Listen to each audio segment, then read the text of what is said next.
নমস্কার। ভগবানের ইচ্ছায় বেঁচে আছি। এই যেমন আপনি আমার ভিডিওটা দেখছেন, সেটা ভগবানের ইচ্ছায় দেখছেন, সৃষ্টিকর্তার ইচ্ছাতে দেখছেন। তিনি না চাইলে তো কিছু হয় না। জানেন, আমি ভগবানকে বিশ্বাস করতাম না, সদর্ভে ঘোষণা করতাম যে না, ভগবানকে আমি বিশ্বাস করি না, কারণ ভগবান নেই। কিন্তু অভিজ্ঞতায় বলছে ভগবান আছেন।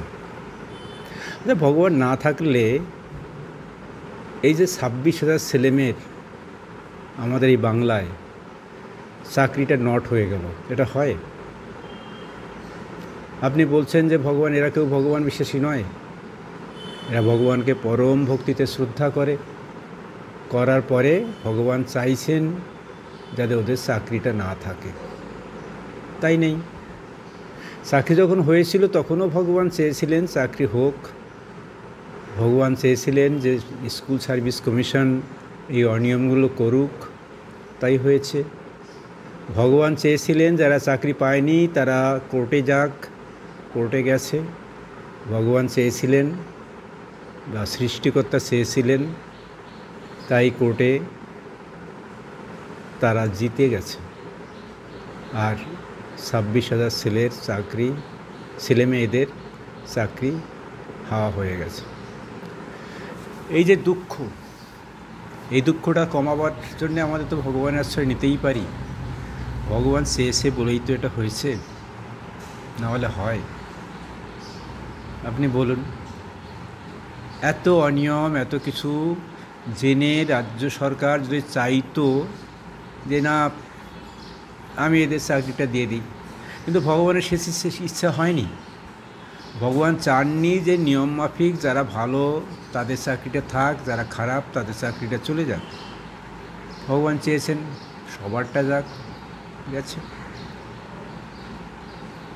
ভগবান বা সৃষ্টিকর্তার অপার করুণায়।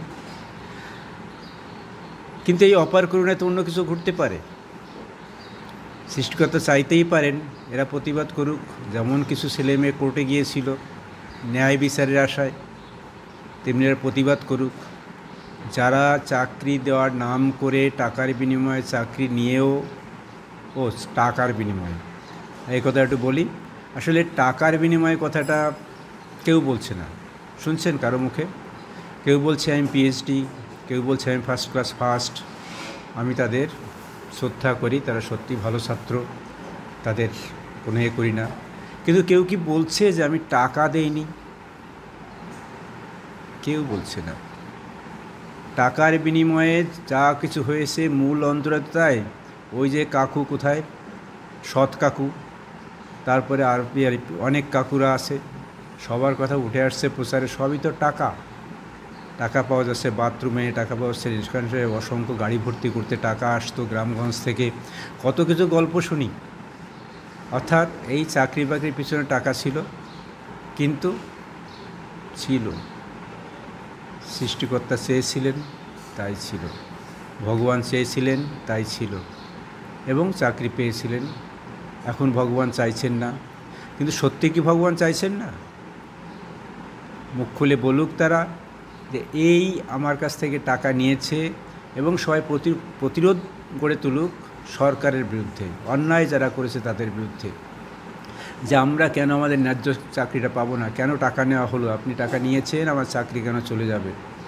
অথবা অন্যভাবে বিদ্রোহ দেখাক, সেটা কিন্তু ঈশ্বর বারণ করেন। আমার ভগবান বলছে আপনি করুন, আপনি যদি করুন তাহলে আমি আপনার সঙ্গে বারণ করব না। সে যদি করে তাহলে সেও তো সে ভগবানের ইচ্ছাতেই করবে। যদি ফলাফল কিছু ঘটে, ভগবানের ইচ্ছাটাই ঘটবে। আসলে আমরা মাথায় যদি এত যন্ত্রণা না নেই, ভগবানকে যদি আস্থা রাখি, ভগবানের উপর যদি আমাদের ভরসা থাকে, সৃষ্টিকর্তার উপর যদি ভরসা থাকে, আমাদের কোনো সমস্যা থাকে না। সবই তো তার ইচ্ছায়। ভালো থাকবেন, তার ইচ্ছায় না, নিজের ইচ্ছায়।